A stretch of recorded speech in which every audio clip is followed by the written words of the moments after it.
Hey guys and girls, this is Eric Weingartner with Weingartner Racing, and today's video is the difference between slicks and radials as far as which one was faster. Now I'm going to try to give you a whole bunch of details and as much information as I possibly can. But before I do that, I do want to emphasize this.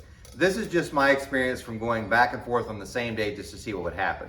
I don't think this should be like set in stone, the law, this will happen if you change. This is just mine. So it could be different on a whole bunch of different scenarios. I'm just giving you this one. I need to say that first because I do think it plays an important part. But let's get to it. And just because I know some of you are going to be new to the channel and probably have never seen me before because of the video title, I'm going to tell you about the combination itself. This is my, it's a GMC Sonoma, but I call it an S10. It's all the same to me. But anyway, it's got a 355 small block Chevy. It's a 11.9 compression ratio. It's got my ported Brodix Dragon Slayer heads on it. It's got a ported BM 1000 intake manifold on it.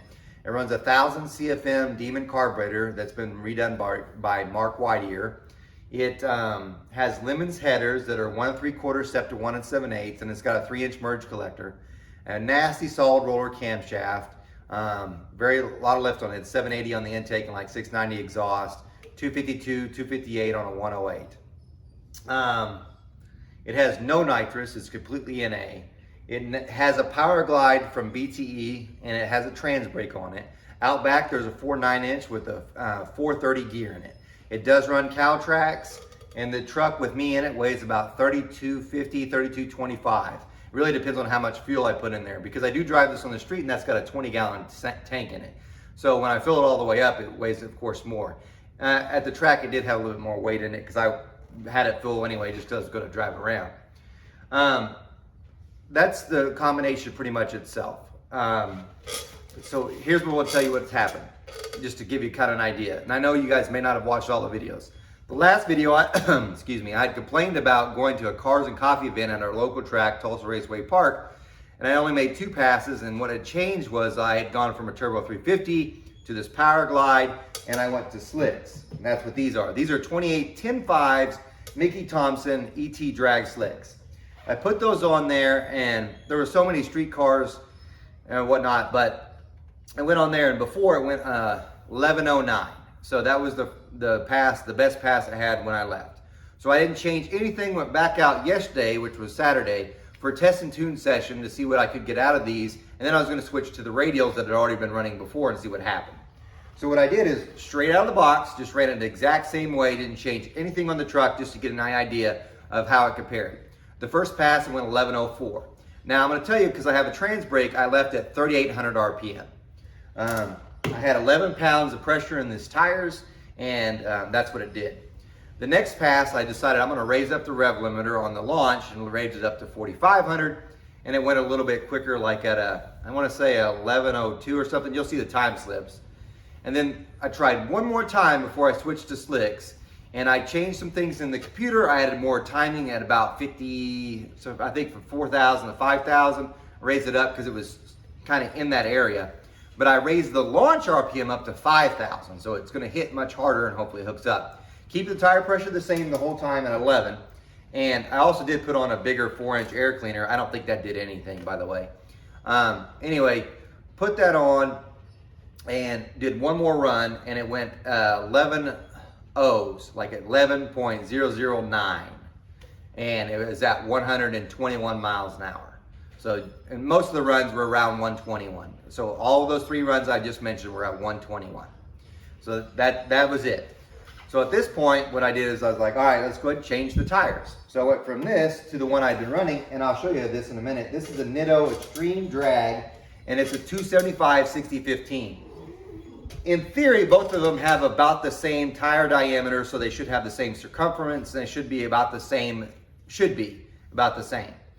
Because I was on the drag radial and I'd been running those all the time that I'd run before, I know I can't hit that as hard, or at least I couldn't before. So I dropped my launch RPM back to 3,600 RPM, and I dropped the air pressure on these Nittos to 12, so they're a pound more than what the slicks were, just because I really wanted to get it to hook up. It did. And on the first run, changing nothing from the two besides slicks and dropped my launch RPM just so it hook up. It went from, the slicks went, remember, it went 11.0 at 121.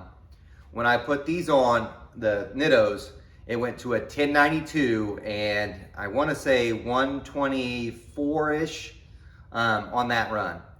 I then backed it up just to make sure it wasn't a fluke and went back and did another run, and this time it went 1090 at 124. That one I do remember exact mile an hour. Besides, the time slips will be shown in this video, so you can see. But the point being is the Nittos, and by the way, we were doing test and tune during the day, which means it started at noon, and I think we got done about 4:30. And I say this because as you look at the time slips, you're going to see that the density altitude, it's going to gain as the day goes on because it's getting hotter. So the Nittos were the last run of the hottest part of the day, and they went faster. There's no doubt about it, they went faster. But they also went faster when the air was worse. So pretty good deal. There's some more things I probably should change on the truck itself to see if I can't get it to go faster. For instance, the whole time on the Nittos, I was only launching at 36 and it hooked up. What I should have done was go back and change the launch RPM, say to 4,000 or 4,500 to see if the Nittos would still hook up, because just the slicks improved by about 500ths, and I could have got that.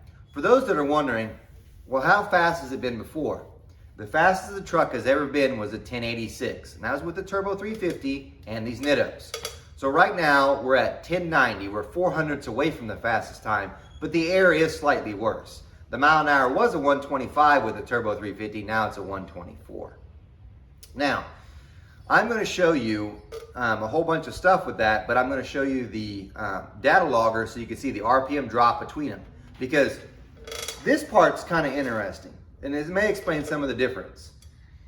Both of them hooked up, but it does take more power to make these slicks run because they're trying to wrinkle. So maybe a stiffer wall would have been to change the difference a little bit, maybe, because these are just standard.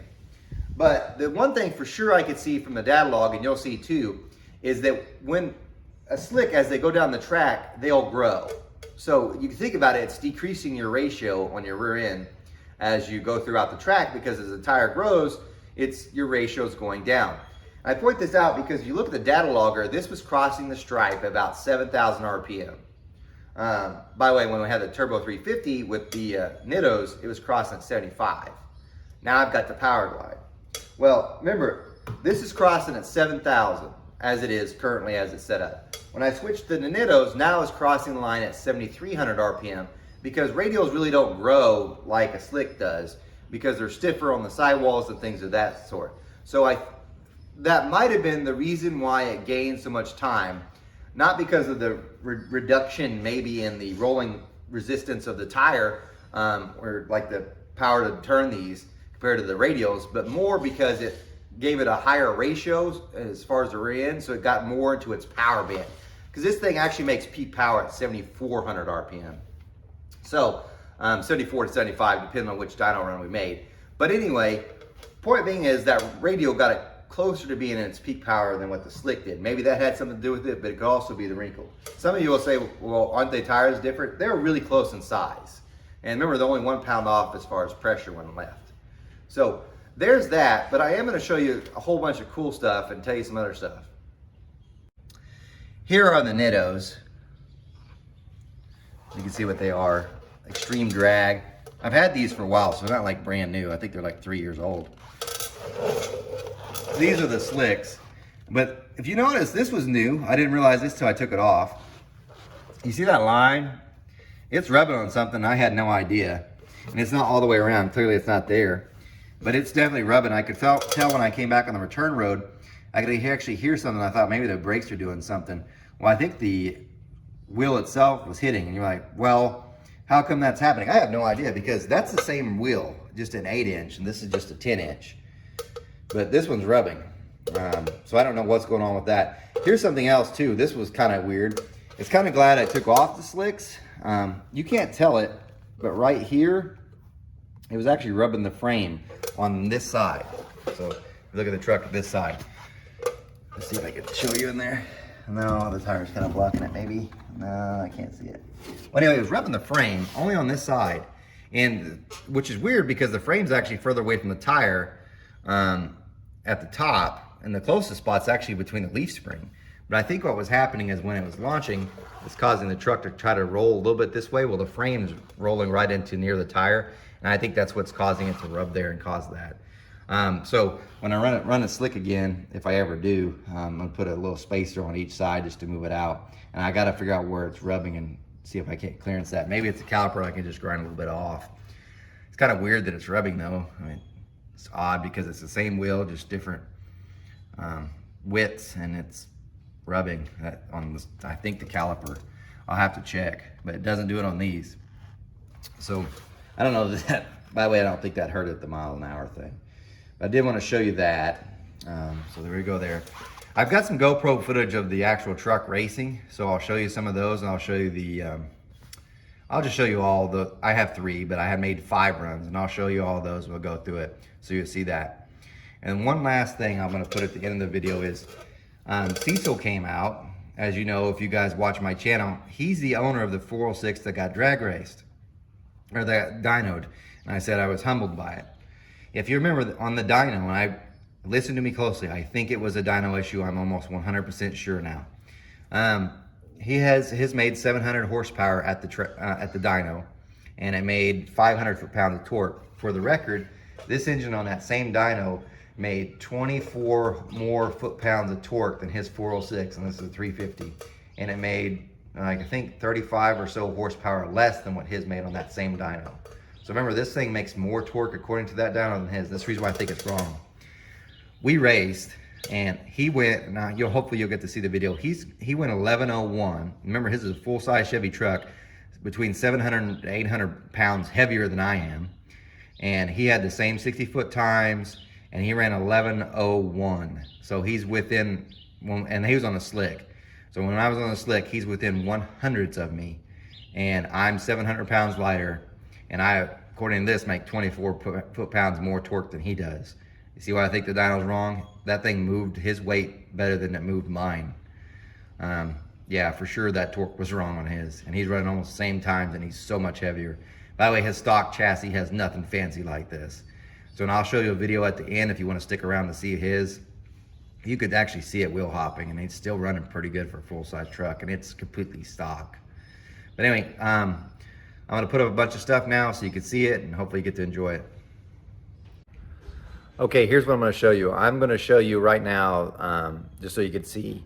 It's the 3 time slips with these slicks, and you can see it progressively. So the start off one was just same as what it was last time. 4,500 launch, 5,000 launch. And then I'm gonna show you the GoPro footage for at least some of those. And then I'm gonna show you at the very end, the data log from that run, just so you could see.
Okay, so you've saw all the stuff with the slicks now. That last run that you saw was with the 5,000 launch on the with the slicks.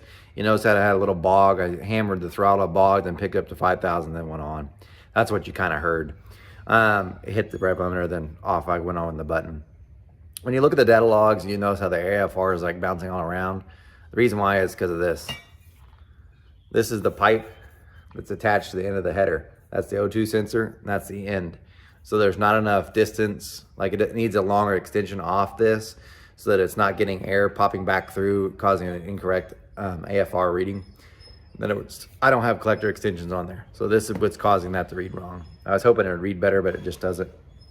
When you have a longer pipe, it will, and I will. The next step will be getting exhaust on this.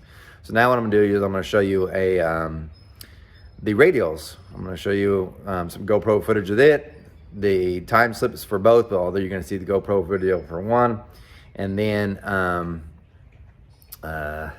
you'll get to see that stuff. I should point out too that I was actually racing Cecil, so Cecil ran really close to mine, so he's running like 11:01, and so I really thought when I put on the slicks I wasn't going to hook up and he was just going to destroy me.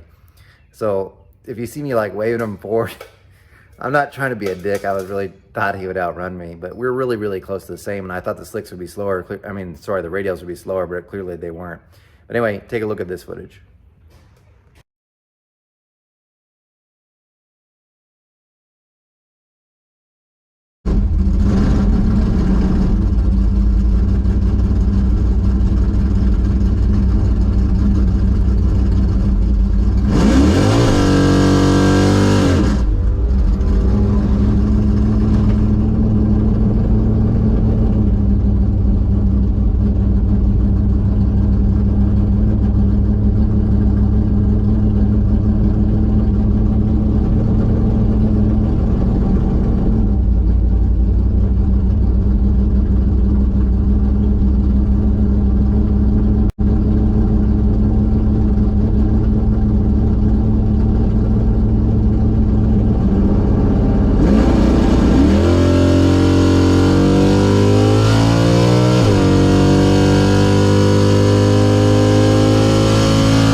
Okay, so now you've seen all the stuff. Just to summarize, because I know it might have seemed confusing through some of the stuff. I'm not really good at the video editing stuff, and I'm sorry.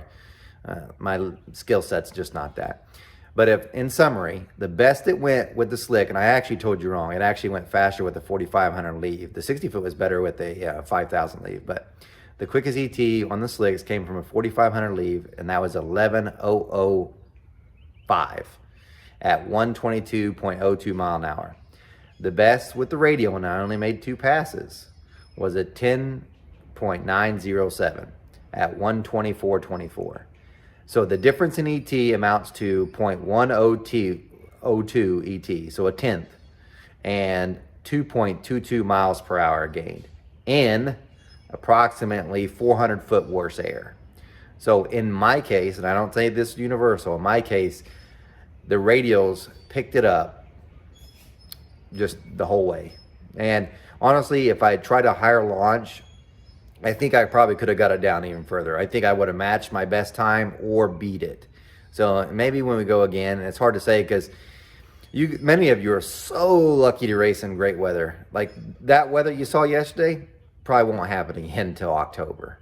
Or maybe just lucky we'll have a cold front or something come through. Remember, this is April, the beginning of April. Several of you guys, this is your worst day. This is our best day. By the way, for you in Colorado, I totally feel bad for you. You guys would be running like 11.6, and someone will be like, my stock Vortec 350 did that. I mean, sorry, 5.3 liter LS does that stock in Camaro. And you're like, yeah, it's sea level. But anyway, I do feel for some of you, but up there at the higher altitude. So in other words, I could be making changes, what I'm trying to say, like the higher launch leave, and it could go slower just because of the weather. But I'm going to try just to see, and I'll do back to back to see what it is. But anyway, Thanks for watching. Here's your bonus thing. I actually have a clip of Cecil running. So I'm going to show you a picture of his truck, and then I'll show you him and his launch. Notice the wheel hop. So I think he's got more in it if he just get to hook up. He also had problems with his fuel pressure, and I felt so bad for him. The fuel pressure kept going high, and it would overwhelm his needle and seats. So it'd start trying to flood, like when he'd come off the end. And I don't know what's going on with that. Probably needs a different regulator. But anyway, thanks for watching. You guys take care.